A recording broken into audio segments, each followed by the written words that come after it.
समिति को बहुत बांधे रखने के प्रयत्नों में कई बार थोड़ा सा नखरा दिखा जाते हैं, सब के सब धराशायी हो जाते हैं, क्योंकि चिराग के बिना समिति का काम चलता नहीं है। और ये बड़ी निष्ठा से करते हैं, इनके सारे काम निष्ठा से ही चलते हैं, चाहे पुस्तक के आवरण का हो या किसी के जीवन मरण का हो। उन सबको सहयोग दिलाना समिति की ओर से वो सब बहुत निष्ठा से करते हैं और नियमों के पाबंद हैं।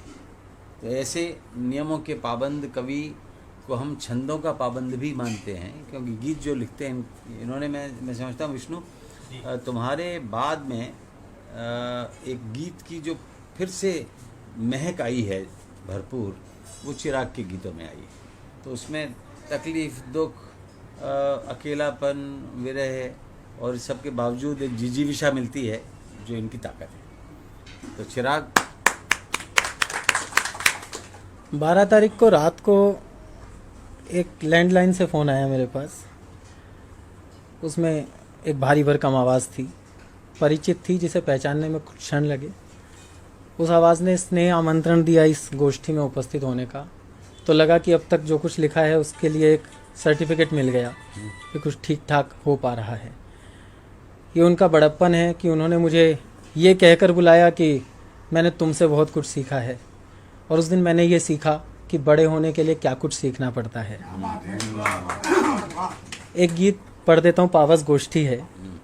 विष्णु भाई बैठे हैं, फिर भी गाने की कोशिश कर रहा हूँ। ओ रे बदरा बरस, हम दिल्ली वालों ने 1-2 बरसातें देखी हैं अभी, तो मैं अनुग्रह कर रहा हूँ बादलों से।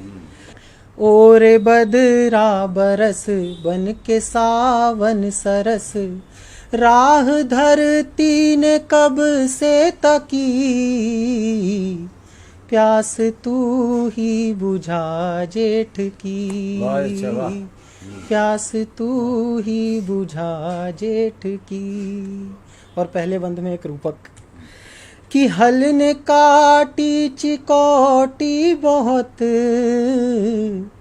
पर धरा में नमी ही न थी। अच्छा, वाह वाह वाह वाह वाह। हल ने काटी चिकोटी बहुत, पर धरा में नमी ही न थी।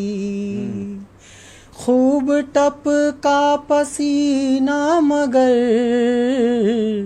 प्यास में कुछ कमी ही न थी, प्यास में कुछ कमी ही न थी। प्रश्न बढ़ते रहे, हल सिसकते रहे, प्रश्न बढ़ते रहे, हल सिसकते रहे, एड़ियाँ फट गईं खेत की। अरे क्या बात है, वाह वाह वाह, प्यास तू ही बुझा जेठ की, प्यास तू ही बुझा जेठ की। और प्रकृति ग्रीष्म ऋतु को कैसे महसूस करती है। हिम शिखर का धवल कारवां, कौन जाने कहाँ लुट गया। हिम शिखर का धवल कारवां, कौन जाने कहाँ लुट गया।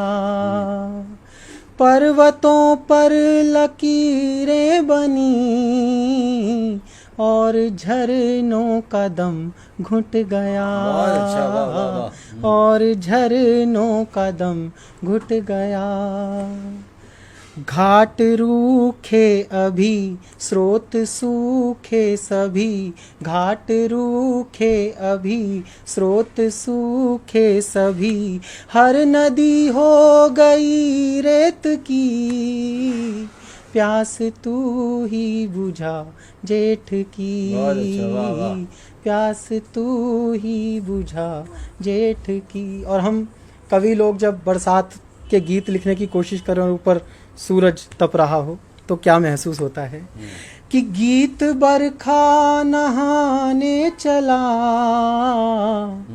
तो पसीना पसीना हुआ। बहुत अच्छा, वाह।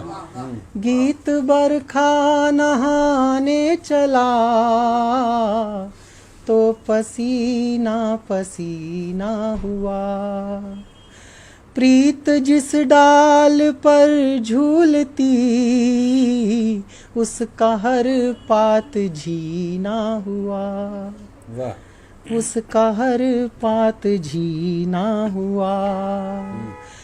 गुलमोहर झर चुका नीम का सर झुका, गुलमोहर झर चुका नीम का सर झुका। हाय मुरझा गई केतकी, बहुत अच्छा, वाह वाह वाह। प्यास तू ही बुझा जेठ की। और अब अंतिम बंद में लालच दे रहे हैं, उसे याद दिला रहे हैं कि जब तू आता है तो हम तुझे कितनी मोहब्बत करते हैं। तो वो अंतिम बंद पढ़ता हूँ कि जब तू आया तेरी राह में घास का एक गलीचा सजा। बरसात आते ही सब हरा हरा हो जाता है, हो गया। कि जब तू आया तेरी राह में घास का एक गलीचा सजा। मेंढकों ने धमक छेड़ दी, पत्तियों पर तराना बजा, पत्तियों पर तराना बजा। फूल के संग झरी नीम ने रस भरी, फूल के संग झरी नीम ने रस भरी। एक निबोली तुझे भेंट की, प्यास अब तो बुझा जेठ की। अच्छा, बहुत बढ़िया, बहुत बहुत धन्यवाद। बहुत अच्छा, बहुत बढ़िया, बहुत अच्छा। ये देखा आपने कि जब चिराग कहीं जाते हैं तो उसकी परतों के अंदर जाते हैं और उसकी परतों में फिर बाहर निकल के देखते हैं कि क्या इमेज बन सकती है, किस बिंब से क्या काम लिया जा सकता है।